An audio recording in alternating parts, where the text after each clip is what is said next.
My humble pranams, the lotus feet of beloved Swami. Respected elders, brothers, sisters, Sai Ram to all of you. It's a great honor to be in your presence, to be part of this annual function of Convention of Malaysia Annual Day also. I'm thankful to the organizers for arranging such beautiful venue and selecting a topic, My Life is My Message, Living That Life. When we were small, we used to get messages by our ears. Elders used to do this, do that, and messages used to be conveyed. Or maybe by telegram or something like that. But today, an average of us get 50 to 100 messages every day by thanks to electronic media. So these messages, they come, and what they do, they take our mental energy and concentration along with the time, and with so many numbers, they lose their potential. Swami has a unique way of conveying his message. He just lived his life and it became his message.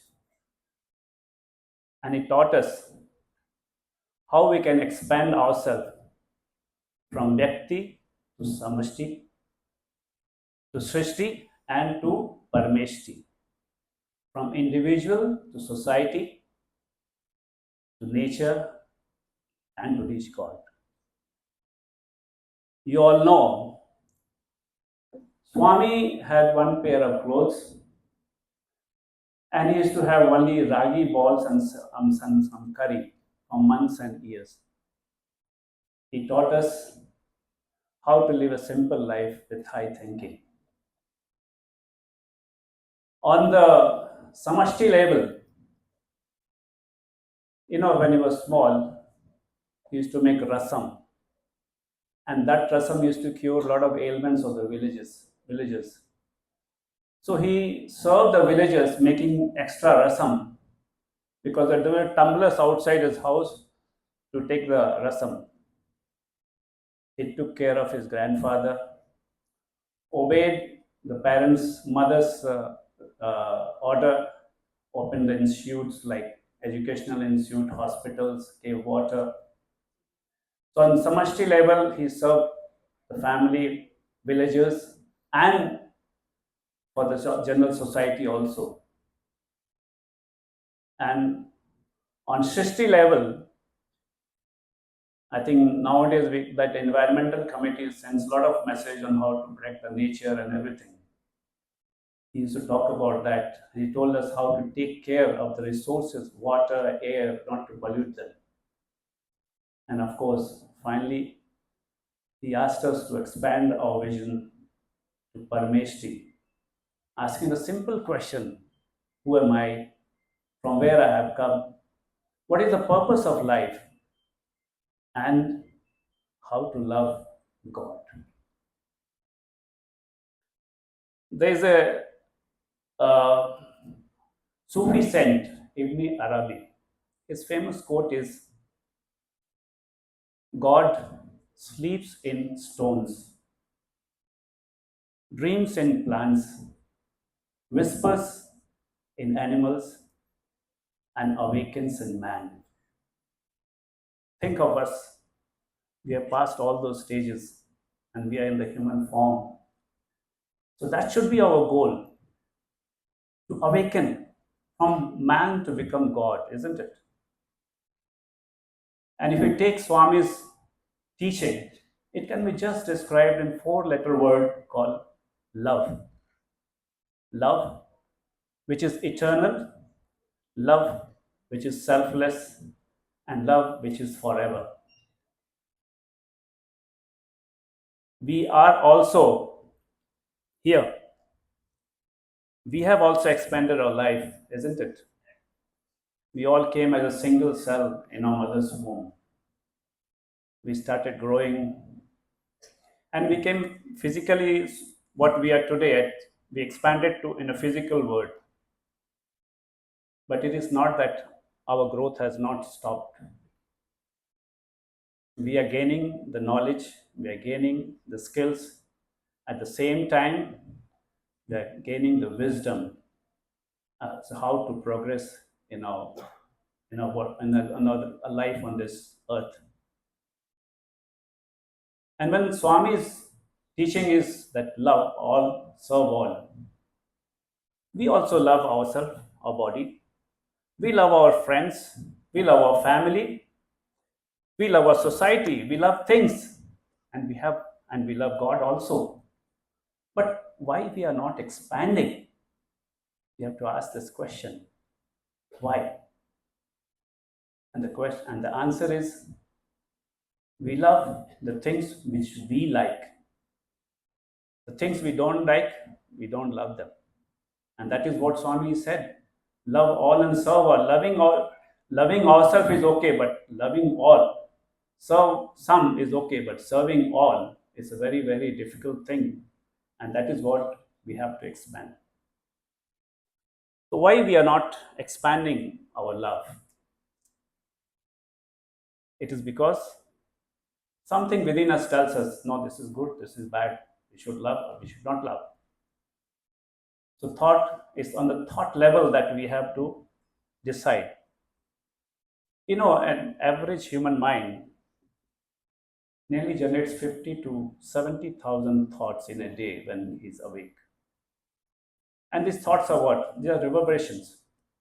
They come and go, come and go. But suddenly these reverberations become very strong, they become thought. And that presses us to act. And once we act, if you're not very awakened, we act in a compulsion. Suppose I'm walking and somebody passes a comment on me. What will be my reaction? Oh, he says something to me, I reply him back, isn't it? So that is my reaction. That is why I'm not working. I'm working not consciously but automatically.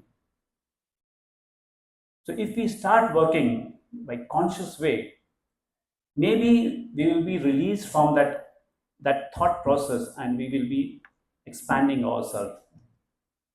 Just take example of learning driving. First time when we are on the wheel, we'll be already concentrating on the signal light. Then where the line is going, where the car is going. We are very conscious, isn't it? And if somebody talks, stop, don't talk. I'm driving. But after 10 days or 15 days of that learning, what happens? We put on the music, we look at the scenery, not bothered about what car is going. I want to maintain the speed. Why? Because it has become automatic, isn't it? And this is how we behave in our life also. Now take the case of you're feeling hungry. What is the first reaction? Grab some food and eat. That is not a very conscious way of eating. But suppose the food comes and say, I'm fat. Let me fast today. Or, oh, this dish, I have a lot of gastric problem. This dish is not good for me. Then when I will be very soft to the food and I will take less, isn't it? So this is way by becoming conscious, what we are not bound by that food. We are bound by our feeling that this I have to do it.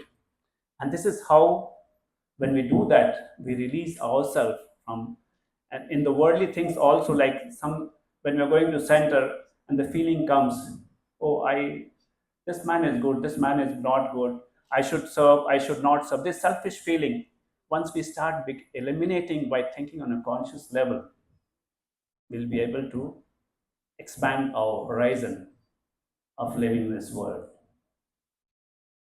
Brothers and sisters, this body, it has got 37.2 trillion cells.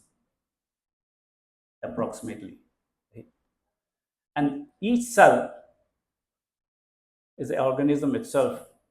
It's got nearly minus 70 megavolt to plus 70 megawatt current.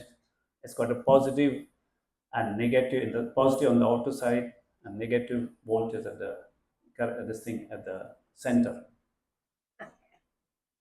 So we are not actually this body. What we are are the waves or the energy, and we communicate with each other with that energy. Is it not? Then when you see a person coming, you say, oh, it's a very loving person. And suddenly you see somebody, oh, this doesn't give good vibration. It's not a loving person. So this is how we communicate. Even the plants and the animals, they communicate with that way. So what happens when we are living in this world? We have to expand. Why this expansion is not taking place? Because we are, there is in our organism, there is a central voice also which tells us. And when that happens, the central voice, when it says that this I have to do, all the cells leave their intelligence and they listen to the central voice. There are some people, they have all a feeling that, oh, I have this problem. They go to doctor do 15 20 tests and say, we cannot find what is wrong with you. So then doctors decide, give him a water injection. Give him water injection and said, now you'll be okay. Right, we have found a disease and it will be okay. So what happens? This central voice says, I've got the medicine, doctor had diagnosed me, and this is the disease, and medicine has come. The central voice says, I'm going to become okay. All the cells in the body start to listen to the central voice, and suddenly you find the patient is becoming okay. I think many doctors here may say that this is they call it placebo effect. So you see that this central voice is so important, and this is what the Sai centers are, the inspirational talks are. I remember the Suresh was saying that once he went to a center and Brother Jega spoke, and suddenly he sat down and then he followed Brother Jega because the thought was so powerful that it just got into it and he wanted to do it. Is it not that when we listen to some very inspirational talks, we are fully charged? I still remember that word of our Indian President Abdul Kalam. He says that normally people sleep and they dream, but you must have a dream which does not let you sleep. It's such a powerful thing. I always remind myself that if the dream is so strong that I will not let me sleep, let us do that. And this is what the organization is. That we come here, we do seva, we do work, everything. Only what happens? We get in the charge. Earlier, I was selfish. Now I'm not selfish anymore. Because the people around me, the satsang, the seva, all the activities of Sai organization propels us to make that central voice strong, and we become more open, and we become from selfish to we trend towards unselfish. Now it's very easy to say, but just to give a practical example, suppose you come out from a house and you meet a person or maybe a gatekeeper or something and say, good morning, Sai Ram. And suddenly you bring up a thought and you start saying Swami in that person. And you tell yourself, Swami, what a beautiful day you have given me. I greeted that person and he's so happy. Thank you for giving me this day. You reach your office and somebody offers you a seat. Again, you tell yourself, Swami, thank you very much for giving me this seat. You know that I'll be tired standing the whole day. So thank you for giving me this opportunity to sit in your office. And this feeling we can expand not only in the office, not in the, but in the house, everywhere where we go, from morning till evening. Brothers and sisters, it will create a transformation in your thoughts. You will not get angry with anybody, because what we are doing is now we are shifting our consciousness from body to Swami, body level to Swami, and that is what it is called, from Deha Bhiman to Atma Bhiman, from self to divinity. And when we do that, there will be change in our attitude towards the people, because spirituality changes our mentality from I to we. And that's what Baba says. From the good, you remove one O, you go to become God. You move towards God. So when a devotee asks Baba, but still we get attached to the things, what can we do? Swami says you are walking on a road and see a showpiece in a shop. What happens? You see, it's beautiful, the thought generates, and he wants to have it. So there is no fault in the creation. So in the Srishti, there is no problem. It's in the Drishti the problem happens. The moment you see, you want to have it because you feel that is separate, and by having that, I'll be happy. Why can't you be happy by letting it be in the showpiece? Of course, for shopkeepers, it's not good, but we have to think that. But this is what Swami says. Because when we change to spirituality, and people say, normally people say, I want power, I want money. But when you change to spirituality, you think, I'm powerful, I have a lot of money. From here, there you are begging. Now here you have become a donor. And that is what the spirituality brings, and that is how we expand our love.